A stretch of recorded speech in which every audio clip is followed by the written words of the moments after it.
I'm Kalila Reynolds and welcome to Taking Stock. We're bringing you all the latest business news and telling you how it will affect you and your money. But before we get started, head over to my website, KalilaReynolds.com, to subscribe to our newsletter. You can click the link up here or in the description box below. Now come on, let's get this money. First up, Scotia Group Jamaica has a new leading lady. Audrey Tugwell Henry took over as president and CEO on January 1. We've got the first video interview with the major banking boss. And later, the analysts weighing on the latest market developments.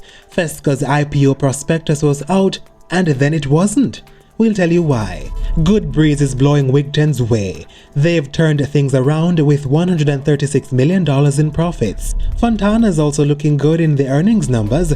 And on the economic front, the government has tabled an $831 billion budget. We'll discuss. But first, here's What's Hot, brought to you by Jamaica Money Market Brokers, your best interest at heart. The government is proposing to spend $831 billion in the upcoming fiscal year starting April 1. The estimates were tabled in Parliament last week. Some $247 billion has been programmed for current expenses, while just over $54 billion will be used to finance capital projects. Just over $272 billion will be used to service the country's debt. Finance Minister Dr. Nigel Clark says a one-off dividend of $33 billion from the Bank of Jamaica, expected in the first week of April, will help finance the budget. COVID-19 vaccines are among the government's spending priorities for the upcoming financial year. $6 billion has been set aside under a $60 billion Serve Jamaica program to ensure 2 million Jamaicans can receive the jab this year. Fuel distribution company FESCO's prospectus was recalled last week by lead broker NCB Capital Markets shortly after it was published. The IPO was removed from the Jamaica Stock Exchange's website as a result of an accounting omission in the projected financials of the company. A statement on the JC's website says the projected income of 2022 to 2025 was understated. They also understated the company's projected profitability. The prospectus is expected to be republished in short order. FESCO's IPO was initially planned for the fourth quarter of 2020, but was delayed after a fire at its Mandeville service station that claimed 1 life, injured 6 others, and damaged a dozen vehicles. The Bank of Jamaica BOJ is maintaining the interest rate offered on deposit-taking institutions' overnight placements at 0.5%. The central bank says the decision reflects its assessment that the cost of goods and services will increase by an average 5% over the next 2 years and remain within the target range. However, it notes that there are still significant uncertainties due to the ongoing COVID-19 pandemic. The next policy decision is scheduled for March. Meanwhile, the cost of goods and services went down in January. According to the Statistical Institute of Jamaica, inflation for the month fell by 1.6%. Food prices, which is heavily weighted in Statin's calculations, fell by nearly 5%. Another big category, housing, water, electricity, gas, and other fuels, also saw prices drop by nearly 1%. January's rate was however slowed by higher gas prices at the pumps, which led to a 0.7% increase in the transport category. The inflation rate for the past 12 months now stands at 4.7%. Small and medium-sized businesses are to benefit from Cable and Wireless Communications' newly launched brand Flow Business. Its suite of services include broadband with speeds ranging from 50 megabytes to 250 megabytes per month and 2,000 minutes of business voice services monthly over any network. Other offerings include professional email, digital collaboration tools such as Microsoft Teams and Zoom, secure cloud storage, and an e-care payment platform which will allow customers to manage online bill payments. The packages can be individually purchased or bundled. They cost between $6,795 and $10,570 Jamaican dollars. That's 30% less than what larger enterprises pay for the same services.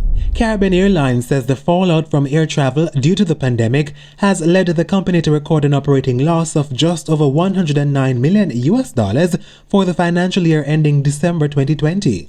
The company says operating expenses for 2020 were $228 million. That's 47% lower than in 2019 due to fewer flights and strict cost controls. At the same time, revenues stood at $119 million. This is in stark comparison to 2019, which saw the company recording an $11 million profit on revenue of $440 million for the 12-month period. The company says at times passenger flights were 90% lower in 2020 compared to 2019. Passenger numbers for 2020 fell by 71%. What's Hot was brought to you by Jamaica Money Market Brokers, your best interest at heart. When we come back, what's the new Scotia boss's plans for the company? And will we finally get better ATMs?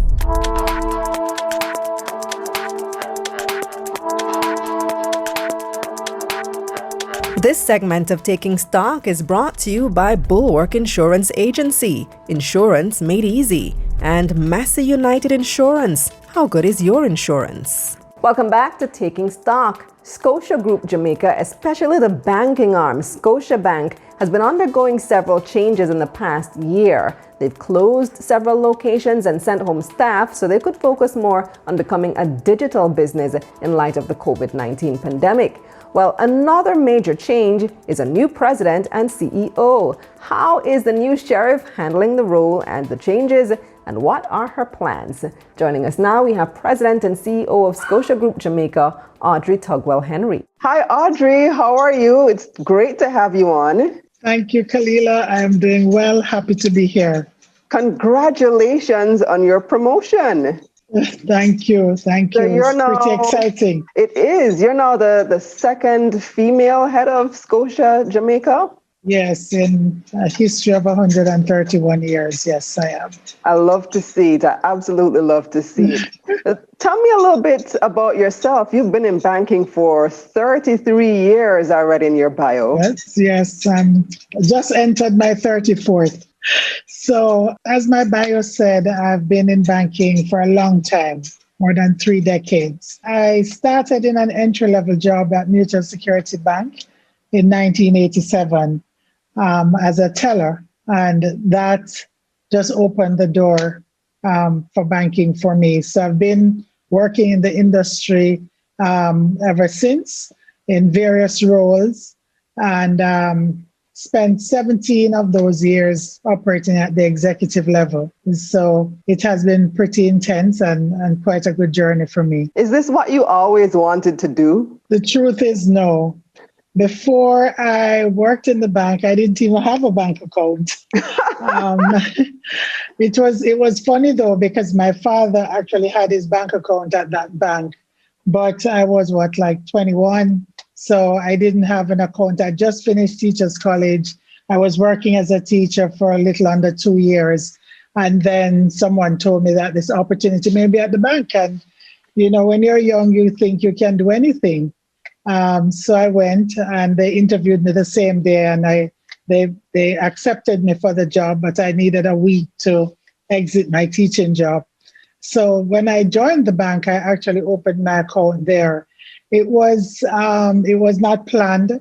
I just was looking for a full-time job, and I thought it would be interesting. I still am not even sure why I agreed to even inquire about the opportunity, but I'm glad I did. No, but let me tell you, bank teller was all the rage, especially for women. A lot of women grew up aspiring to be either a bank teller or a flight attendant at Air Jamaica. Absolutely. Because those women were just seen as glamorous, the face of the company. And so you got accepted. Yes. And this would have been in the 90s, right? It was 87, actually. 87. It was a very different time in the country, as we all would know. Jamaica went through a very rocky period in the 90s with FinSac and all of that. So tell me what your experience was like coming up under that regime, late 80s, early 90s.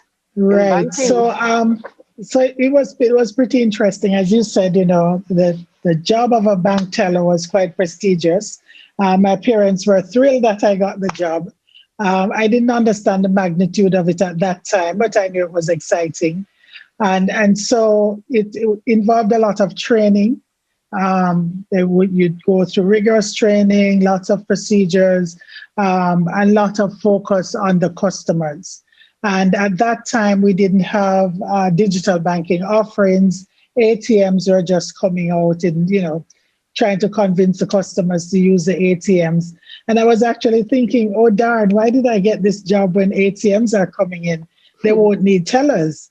But 30 years on, we still have tellers and we have ATMs because there's more financial inclusion. Then fast forward to the mid-90s and that financial sector crisis was pretty frightening. By that time, I was in a management role, a risk management role with Citibank.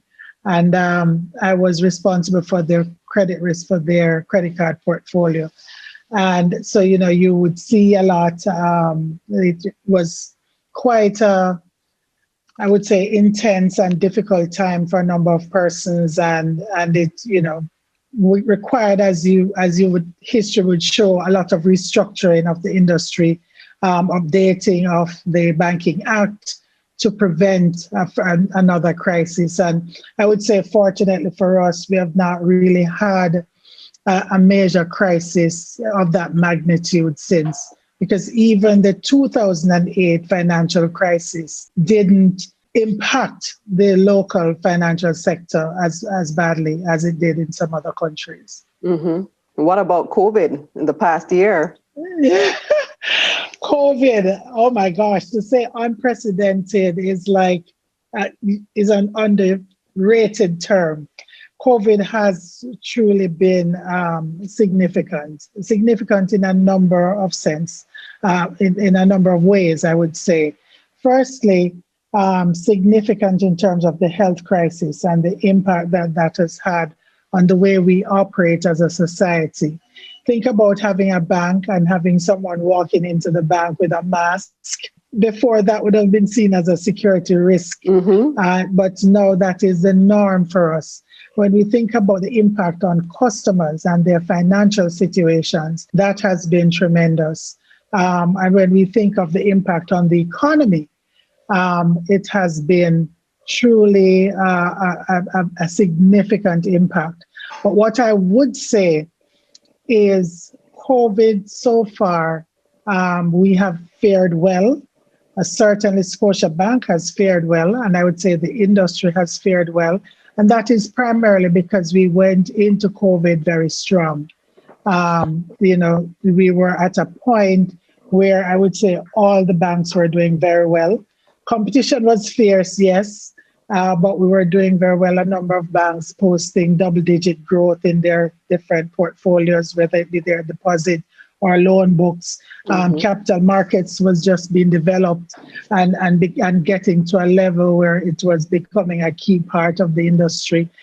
So we went into COVID with good recovery from the 2008, 2009 global financial sector crisis. And so we went in from a position of strength.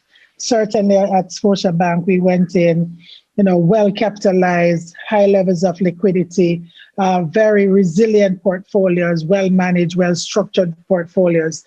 But notwithstanding all of that, a pandemic and the crisis that we're in obviously had an impact on our customers. So we really had to step up and create customer programs to help our customers to navigate this most difficult time. And I would say to a large extent, we have been successful and the pandemic is not over. So the work continues in terms of supporting the customers. In terms of transaction processing, now that wasn't as bad because we're now in that digital phase. We're in that digital era where we now have, 275 ATMs as a bank alone at Scotiabank, and close to 600 as an industry. So customers still were able to safely do basic cash transactions on the retail side. We have mobile banking, online banking. Customers were able to use that facility. We also have a 24-hour contact center, customer care center, the Scotia Customer Care Center. We were able to navigate that space. Some of the employees there worked from home. And so we continued to operate largely successfully, even though we're in the midst of the pandemic. And in terms of spread, we have not been a super spreader, meaning we have been able to clean the areas, provide hand sanitization for customers, have the janitorial services step up the cleaning of both the ATMs and the branches. So we have been able to operate well. One of Scotia's strategies in coping with the pandemic and allowing customers to still be able to conduct business is to become more digital, encourage the use of the ATMs, encourage the use of the online banking. But there's also been a lot of frustration with Scotia. I was at one of your branches just last week and people were cussing in the ATM line because the deposit function wasn't working. And then if you go inside, then they tell you have to use the ATM or use the drop box. And it is just a lot of frustrations out there. A lot of elderly people have also been complaining about the service since you've made this transition to go cashless at some branches. Right. How are you dealing with that? So let me put it in context. In context, we do, even in 2020, where we had 3 months of reduced transactions, we do close to 44 million transactions per year just in our retail branches. And we have 31 locations. Of that, we currently have 4 locations that are cashless, and there's a plan to add another 6. But even within that context, we still are processing a lot of transactions. And the frustration that our customers are feeling is not necessarily manifested in their willingness to use these channels, because in the month of December, less than 5% of total transactions for that month was done in the branches. The other 95% of transactions happen either at an ATM, at the point of sale using a debit card, through our online platform or mobile platform, or through our telephone banking platform. So the vast majority of customers are transacting their businesses successfully and conveniently. We recognize, though, Kalila, that our ATMs come under significant pressure because of that 95%. Yes. The bulk of that, close to 35% of those transactions happen at the ATM. Let me tell you, I stood in line for 45 minutes to use the ATM to do a check deposit. Other people were there to do cash deposits. It was only taking small bills. After I waited 45 minutes, got to the ATM, the machine wasn't accepting checks. Oh no, I'm so sorry about that. And half the people in the line, just got really, really upset. Right.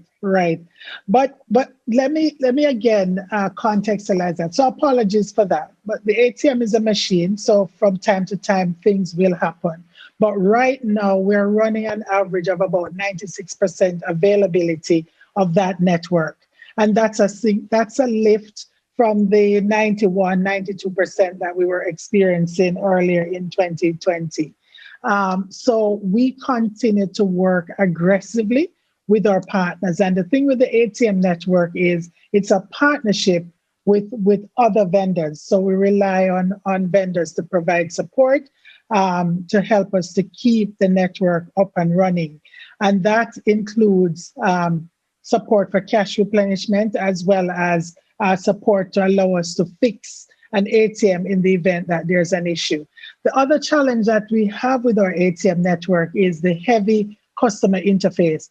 And customers, some people go and they deposit coins. If you put coins, that is going to immediately impact the ATM, or very crumpled notes. But there isn't even a place to deposit coins. Where they put where you put the cash. They drop. No. Yes. So the ATMs are not. It's not what I would say. It's not a robot that will communicate with the customers. It's a static bit of technology that you interact with. And so if the customer does something that will cause the machine to break or malfunction, the machine can say, no, stop. So the customers have a lot of latitude. The other thing is, in COVID, people feel like they have to go in and clean the machines themselves. And they're using all kinds of solutions to clean. So I've it seen is the a signs on the machines balancing. that say, please don't, Yeah, yes. yeah, don't Don't spray the clean it, machine. please. Right, right, right. And then, persons may put notes that are crumpled or that can't be inserted smoothly. So those are some of the challenges. But by and large, we're still processing the bulk of our retail transactions through the ATM. And we are not being complacent. We have a full team of professionals dedicated to managing the ATM as a channel and as a network. And so what one of our key focus for this year is really to improve our customer experience at our ATMs. So we are doing a number of things. We are adding some automation to some of the servicing requirements. We're looking at how we manage what we call the bins, which is the notes that we insert. We're working with our partners. We're doing the analytics. So it is really a key area of focus for us to improve that service, as well as our customer education to say, don't deposit coins. Don't try to force your note in. If the ATM rejects the note, it's because the note is not fit. But some customers, they keep trying and trying to get those same notes back in. So those are some of the That's why some pitfalls. people But by take and so long large, at the ATM. yes, because when they put the cash in for the deposit, the ATM is scanning for counterfeit and so on, and the quality, and so it may push the note back out. They are still trying to get it in. So customer education is a big part, and our role as the bank to keep the network up and running at an acceptable level for our customers is a key focus for us. And we've made some successes. I'm glad to hear that's one of your priorities for 2021, because that's the key frustration for customers. I hear it cited over and over again. And your predecessor, David Noel, I interviewed him a few months ago as well. He cited that as one of the biggest challenges and one of the things that he was most disappointed that they hadn't gotten right in 2020. What do you see as, what would you like to be your legacy at Scotia, Audrey? What do you most want to accomplish there? Right. So I'm 6 weeks in the seat. I'm pretty excited to be in this role, and not just for what it represents for me personally as a professional, but what it represents for a large stakeholder group, starting with our shareholders, our customers, our employees. I really want to make sure that my leadership brings value to that team. And of course, to the Jamaican economy and the Jamaican public at large, because we are a large institution. We have been a big part of the financial sector for many years. And so what we do impact lives. So I want to make sure that we continue to be a positive impact on both, not just our shareholders and our customers, but the Jamaican public at large and the Jamaican economy. The second thing that I really want to make sure is that as a bank, that our customer first strategy is felt on the ground by everyone. So Kalila, when you talk about your experience, I want to make sure that we can make our customers' experience be one of value at all levels, not just for the retail customers, but our corporate and commercial customers, for customers who do business with our investment group or insurance business. So broad-based customer experience is one of my key areas of focus, because for us, we are relentlessly pursuing a customer-first strategy. We believe, and this is not an original quote, but we recognize and accept that our customer is the business and our business is the customer. And that has been designated as one of our key strategic areas of focus. What do you see as the biggest opportunity for the banking industry right now? I think the biggest opportunity right now is to play a key role in the recovery, the COVID recovery. We are a big contributor to GDP. As an economy, we impact customers right across all the segments. And so I believe that one of the key things that we have to do is to ensure that we are very organized in the way we support the recovery coming out of COVID. So we spoke about the transition to online banking, some branches being closed, going cashless. Do you foresee a time when physical banking will be a thing of the past and everything is done? Everything is done digitally. In the cloud? Not in totality, and I'll tell you why. Two reasons. Banking is a relationship business. It is built on trust. And so for that to happen, there needs to be some level of human interaction. And that doesn't necessarily mean face-to-face. COVID has taught us that we can interact virtually using appropriate technology and still have close interactions. However, part of the business of banking is establishing relationships in communities. And so the presence of a branch will always play a role, I think. And certainly when I say always, banking is a very, very old industry. But I would say in the next, let's use a 10-year span, in the next decade, I still see a physical presence being a part of the bank infrastructure. And the second thing is we did have some knowledge of what happened in Europe, like about 10, 15 years ago, when they really pushed on digital and got all their customers using, and as an exaggeration, most of their customers using the digital space and operating in the digital space. And then they saw that there was a need to start to attract the customers back into some locations, because that way they found that the opportunity to deepen relationships, that interpersonal relationship, building that trust, making themselves relevant with their customers, they needed to do that. So I think that lesson taught us that there is a space for that human interaction. And so far, the branch network is what we use. But I have to say that it certainly will not be the same. It will continue to evolve and change. So at Scotiabank, we now see our branches as having a key focus on supporting financial well-being and growth of our customers, and not so much a center for the customer to come to do a transaction, to cash a check or to do a withdrawal. We believe that day-to-day transactions can be done in digital spaces and can be done quite successfully and conveniently. What we want our branches to be is for a customer to come in and to sit and have a conversation with us about, their financial future, how they plan for their children's education, how they plan to acquire a home, how they invest, how they plan to grow their wealth. So that is the role that we want to see or the staff in our branches playing, versus a transacting role where it's just a single transaction and the customer leaves.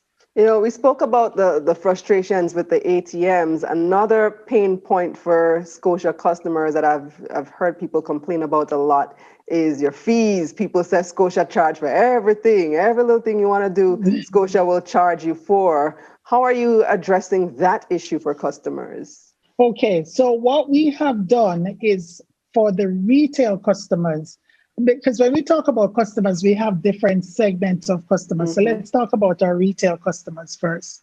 So for our retail customers, we have changed the way we bill our customers for services. Today, you pay for your service as you go along. So if you did a transaction at the ATM, you would pay for it. Or if you came into the branch for a service, you would pay for that service on a transaction basis. And the reason we made that change is we wanted to be more transparent. We wanted people to decide how they want to pay, when they want to pay, and what they want to pay for. Because our online banking and our mobile banking is completely free. And most transactions that you can do at the ATM or with a teller can be done there, except for a cash transaction, of course. So we have given our customers the freedom to decide what they pay for. So we have changed the way we bill customers. And now we find that that is more transparent. The customer can decide how much they want to spend on fees, and the customer can decide which channel they use for their service. And the channels, it's differentiated pricing. So the branch will cost you a little bit more. The online and mobile completely free, and the ATMs are very low cost. And of course, we do have our debit cards that the customers can use at the point of sale, which is even at a significantly lower cost. So we are very, very comfortable with the space we now occupy with our customers for fees. And when we assess across the industry, our fees are within the realm of what is being charged. The second level of service that we offer is what we call our premium banking. And for that service, you can pay a monthly fee, and that basically covers everything. And you're assigned a relationship officer who you can interact with on demand. And then, of course, we have our private banking, which is at a different fee structure, similar arrangement. You can interact with a private banking manager on demand. And so we have changed the fee structure in that way. For corporate and commercial clients, then that's another arrangement. And that from on the borrowing side is very nuanced and very specific and negotiated based on the transaction. So our fee structure today, Kalila, is in line with industry standards, and we don't charge more fees than what a normal, ordinary bank in Jamaica is charging. I think some of the changes that you've made have made a difference, because I certainly haven't heard as much noise on this issue as we were hearing 3-4 years ago when you had like Fitzjackson championing the banking fees bill and all of that. So kudos to you on dealing with that issue. Of course, there's still room for improvement. And we continue to assess. We have invested in a technology called Pulse, which allows our customers to do a response, a survey immediately after a transaction. Then we aggregate the data, and we run the analytics, and we see where the pain points are, and we address them. So that's one of the reasons why we were able to address the fee issue, because we understood what the pain points were. But I do feel like Scotia has lost some market share over the past few years. It's not just a feeling. I know there's data to back this up. Your position has been eroded over the past few years. How do you plan to recapture that share and move back to the position of dominance that you once held? Right. So again, I like to put things in context. We're the second largest financial institution by far in Jamaica, and the second largest financial group. If you look at it on an asset basis, if you look at it in terms of distribution, if you look at our share of the market in terms of number of customers and customer segments that we serve. So we're still in the second position and a distant second as well in terms of the other banks ranked third and so on. We have lost slightly a little bit on market share for loans and deposits in the retail space and in the commercial space, but that is also driven by our position, the position we want to take in the market. We are a bank that sees risk management as an important place for a bank to have a long-term sustainability. So we take a very, very long-term view of the business.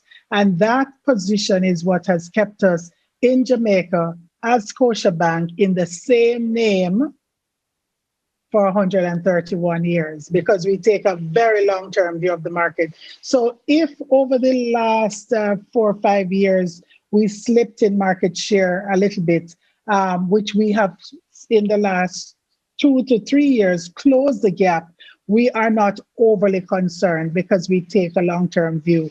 But one of the things to help us to close that market share gap is that small gap that we now have in terms of share of, let's say, the loan or the deposit market.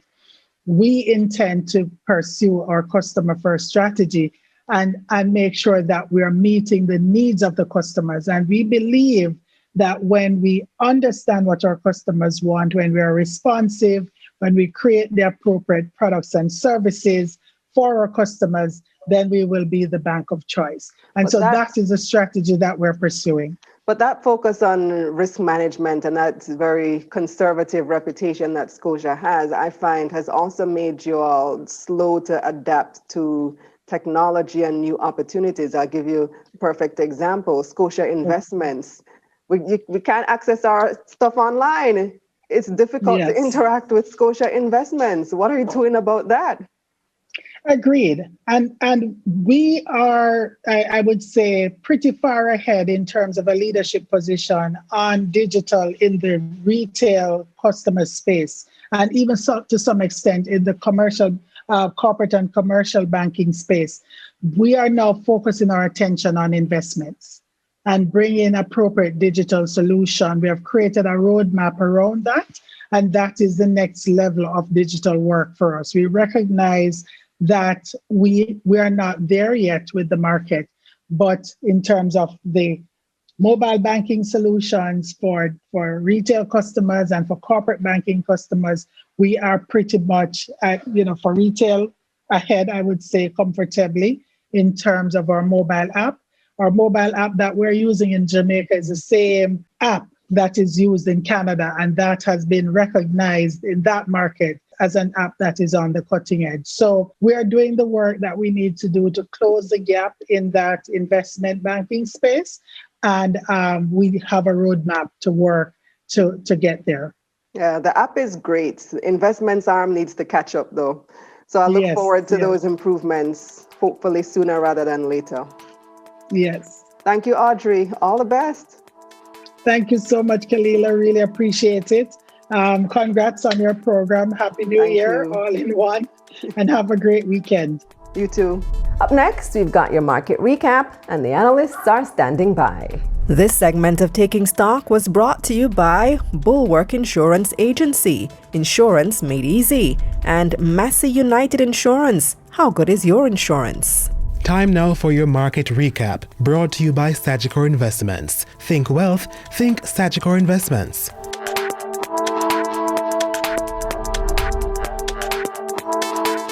The Jamaica Stock Exchange advanced, with the combined index gaining less than 1%. 103 stocks traded across both the main and junior markets of the JSE for the week ending Friday, February 19, 2021. 53 advanced, 42 declined, and 8 stayed the same. Nearly 149 million shares changed hands on the Jamaican dollar market, totaling nearly $475 million. Paramount Trading Jamaica traded the most, taking up nearly 41% of market volume. The stock gained 21 cents to open the week at $1.49. Wigton Wind Farm traded the second highest, with people buying and selling nearly 13 million shares in the company. The stock gained 2 cents to open the week at 74 cents. And the Trans-Jamaican Highway rounded out the most traded, taking up 6% of market volume. The stock remained the same to close last week at $1.35. Now let's see who had the biggest gains. Siboney Group jumped an astounding 143% to close last week at $1.24. 138 Student Living Jamaica rose 76% to close last week at $7.04. And rounding off the biggest gains, Lumber Depot stock advanced nearly 17% to open this week at $2.51. On the losing side now, Epley 8.25% fell nearly 19% to close last week at $6.50. Signals Credit Investments Jamaican dollar ordinary shares fell 17% to end last week at 12 cents a share. And rounding off the biggest losers, T-Tech, which lost nearly 13%, down to $4.11. Market Recap was brought to you by Sagicor Investments. Think wealth, think Sagicor Investments. This segment of Taking Stock, The Analysts, is brought to you by Ideal Portfolio Services. Welcome back to Taking Stock. I've got a team of analysts to examine the week in business. I'm joined by Wealth Advisor at Ideal Portfolio Services, Dwayne Taylor, and Research and Strategy Analyst at Sagicor Investments, Jodianne Aris. Hi, Dwayne. Hi, Jodianne. Hi, Big Kalila. platform, who this? We're looking like CNN now, right? 2021. That's right. Up for 2021. So, all right. So we have quite a few things to discuss. We have the budget. We have the Wigton results. Fontana's out as well. Before we get to all of that, though, I want to tell people. So we do have an interview lined up with FESCO, and you know that IPO came out initially, and then it was pulled by the broker because there was an oversight. My understanding is that they understated their financial projections, which Dwayne, you and I were talking off camera, saying those financial projections, the 5-year projections, were Right? quite high, they're looking pretty rosy. Looking And really what they're good. saying is that they actually understated those, so they have to make that revision. And I'm not sure if by the time this program airs, if the prospectus will be back out, because now they have to go through a whole process of resubmitting it and it has to get approved all over again. So perhaps that will take some time. I'm not sure if the regulators are going to read through top to bottom again, or if they're just going to look at that one part. So let's see how that goes. But for now, FESCO IPO is on pause as of the time that we're recording this, which is Friday morning. But the big thing that happened in the past week was the tabling of the budget for the next financial year, the government's budget. So that's a lot of money. It's an $831 billion budget. Jodianne, let me hear your thoughts first on what was tabled in the Parliament on Thursday. So pretty much a lot of what the expenditures that government have planned would be geared towards, economic recovery, as well as, beefing up our healthcare system to better fight the COVID-19 pandemic that we're facing. So quite a bit of it will surround that sort of expenditure. Our government definitely will want to put in place. I mean, they won't be, have that capacity to probably do a stimulus, but they want to still put in place, spending that would spur economic activity to get us back on a recovery path as quick as possible, as well as looking at the healthcare of the population. And as such, they would have to spend, beefing up healthcare. As you see, the numbers for COVID-19 positive rates are rising, and there's complaints about shortages in the hospitals. So definitely government expenditure has to exist around that, as well as providing vaccines for the population. So I think that would have been, the lion's share of what it is that they plan to spend. I also noted that there was a little bit of reduction, relative, and the minister pointed out that that was because of reduced debt servicing. So because, the government has been actively over the past probably 5-7 years, actively working to reduce, the debt, we're reaping the benefits of those, going, as we enter into our year 2021. So we're seeing where our expenditure to service debt has declined. And so we get that kind of extra money, I guess, in a way, to support activities to build us or to develop, for going forward. So Dwayne, your initial thoughts on the budget that was tabled? I mean, I'm not surprised. It was similar to the previous year's budget. I think the most notable areas would be for, as Jody mentioned, Ministry of Health. They're actually allocated 86 billion to help combat COVID and also to help with the COVAX initiative. So that was anticipated because we know the situation that we find ourselves in. COVID is still here with us. And right now, we're really pending vaccination. So the government would have had to step up in that regard to, fund those activities to ensure that a lot of persons are getting access to the vaccine. Another notable area that was presented on was the Ministry of Education. They've actually been allocated 117 billion. Obviously, a lot of kids are home. We're still navigating through this, but somewhat of a pilot phase of kids going back to school and how to navigate that situation. And as you can imagine, tablets, computers, technology right now is such a huge requirement from the institutions. So I'm not surprised that the government, pumping funds into that area. And lastly, the other most notable area for me was Ministry of Security. They're allocated roughly 82 billion, and I found that very interesting because they're actually hitting the major issues that we have right now: education, health, and crime. So it'll be interesting to see how they allocate that 82 billion towards combating what it is that we're facing right now with murders, violence just being on the rise. So I thought it was a good discussion, a good presentation, and just to see how they use the funds appropriately. I think those are always the big three: health, education, and security. Those are the things that we always look out for, that the government has to spend a lot of money on to make sure that people feel secure, that our people are taken care of. And in a year of COVID, the healthcare has to be one of the very top priorities. And then, like you mentioned, the things that are needed in education. So on the one hand, you have schools being closed, so you don't have that physical cost anymore, at least for now. But then on the other hand, the children need technology, the teachers need technology in order to facilitate online learning. So let's move on to some of and we're going to discuss the budget a lot more when the budget debate starts, of course. We'll be hearing a lot more about the government's plan. So this is just the preliminary based on the big book that was tabled and Minister Clark's initial presentation in the Parliament. So let's look now at some of the company results that are out. Jodianne, Fontana has posted their second quarter results. What are those showing? Yes. So, I mean, we're all anticipating to see what December numbers would look like, would it be Christmas as usual?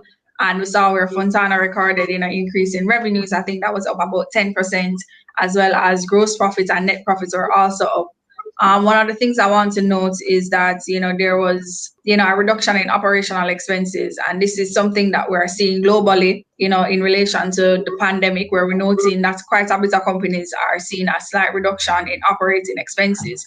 And this is partially attributed to, freezing hiring, you're not traveling for work anymore, so there are reduced costs there, and persons working from home, so you probably have reduced utility costs as well as reduced opening hours, and so that would have helped push what we call the margin. So it's really some of the good things that COVID probably brought in, that we're seeing that has resulted in increased margins. And for Fontana, they have recorded increased margins, I think, for net profit margins. I think the question though on my mind is this a permanent shift? I mean, is it going to be this way going forward? Are we going to continue to see where margins are going to remain at the level that they were able to record in 2020? And I think it's too early really to tell if it's a permanent shift, but particularly for 2021, we anticipate to see, still having operating expenses, being at a lower, being continued to be low. And so that will probably result in continued margins, improved margins for 2021, which is good news, particularly for sectors like, manufacturing and distribution in those areas. So that's really the main thing I wanted to look at for Fontana. The revenues up, profit is up, but also look at the margins. So the margins give you an idea of how much it is that they are earning relative to the output that they are putting out. So it gives you an idea of how efficient the company is operating, and we see where they are able to reduce operating expenses in a time like COVID, and that has resulted in improved margins. It's also resulted in improved stock price. I notice where investors have taken note of these results, and it sent the price jumping, Jodianne. Yeah, right. We're in a watch and see, because it was Christmas is a heavy period for a lot of companies like Fontana, and the investors were really saying, we're not sure what would have been. And once it is that you saw the results that came out for for the December quarter, it gives you optimism that things are picking up in the economy. Now, speaking of jumping, Wigton's revenues have taken quite a jump, Dwayne, and I know a lot of people are invested in Wigton. It's probably the most heavily traded stock, both Wigton and between Wigton and Trans Jamaica. A lot of people are invested in Wigton and therefore interested in Wigton. What are their latest results showing? Wigton, definitely a company that I enjoy speaking about. I look at that industry, it being renewable energy, and it just offers a lot of opportunity for the country. Now, in terms of the numbers, their production, and that's the amount of kilowatts per hour that they produce for the third quarter, actually increased by 48%. That's roughly about 35 million kilowatts. This is coming from the previous quarter recording 23 million. So as you can imagine, that's more 48%. right in production. So what happened? It's just Yeah. they just had more breeze. I think what we have to understand about Wigton is that they're always subject to efficiency. You understand? So sometimes the wind, as you rightfully said, the turbines might not be moving in the most optimal manner, and their performance is really subject to the performance of those said turbines. So this quarter was pretty good for them, and because of that, it resulted in them having an increase in revenue, roughly 25%. For the same period. So that's roughly about 600 million. So it was really good for them. And I think the most astounding thing for them was the net profit. So last year, third quarter, they were actually seeing a loss. I think it was roughly about 13 million in loss. This quarter, they saw 135 million in profit. So this is big news for them. This is excellent for the stock itself.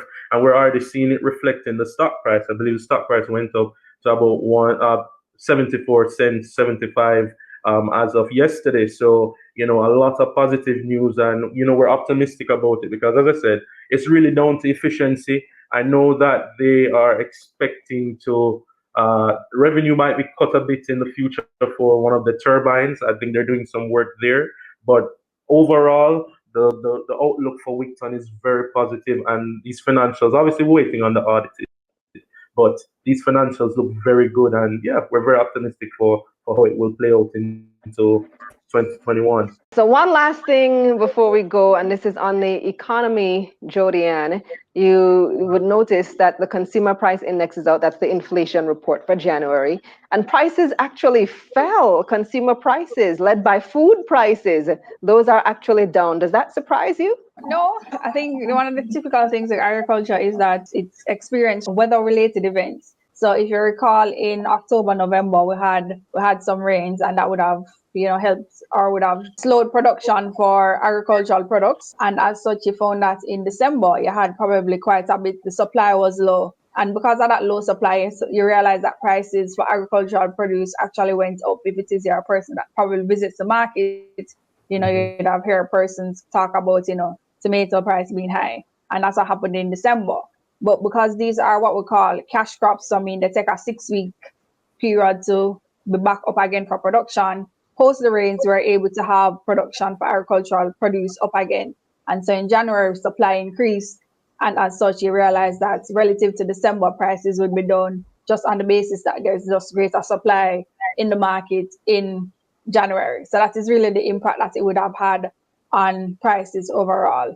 And so it's not really much of a surprise. It's typical, based on the weather-related events. And if it is that, there's also a decline in electricity rates. And when you look at the two indices in the basket that make up how it is that they measure CPI, food and housing and water, those two combined account for 80% of inflation. So if it is that there's a decline in those two sectors or those two areas, then you're naturally going to see what we call deflation, instead of rising in prices, you have a lowering in prices. And so you see consumer prices on average coming down for January. Okay, good points, because I was actually thinking about it from the perspective that the dollar is back to like the 150 range. And so I was a little bit surprised that those prices have actually gone down, food prices. But when you look at it from the local perspective, a lot of the goods in the basket are locally produced goods. You're right, agricultural goods in particular. And I noticed that RADA's discount food box is back. So that suggests that there is a glut indeed, that they're trying to get rid of some of these excess supplies, these excess goods. All right. Well, thank you so much once again, Jody-Ann, Dwayne. Always value your input. All right. All right, no problem.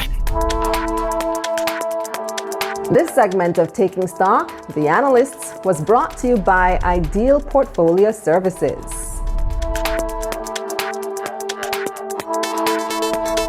That's our show for this week. Thanks for watching. Make sure you like this video, subscribe to this channel, and share with a friend. Also subscribe to our newsletter at KalilaReynolds.com and turn on those post notifications so that you can be the first to see all my other features. We want to help people learn more about money so we can all get this money together.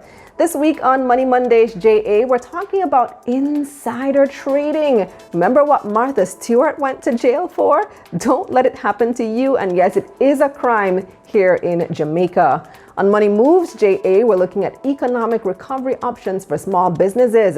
And we've also got What's in It for Me this week. The Corporate Governance Awards are this week. We'll find out why is a big deal and what's in it for me.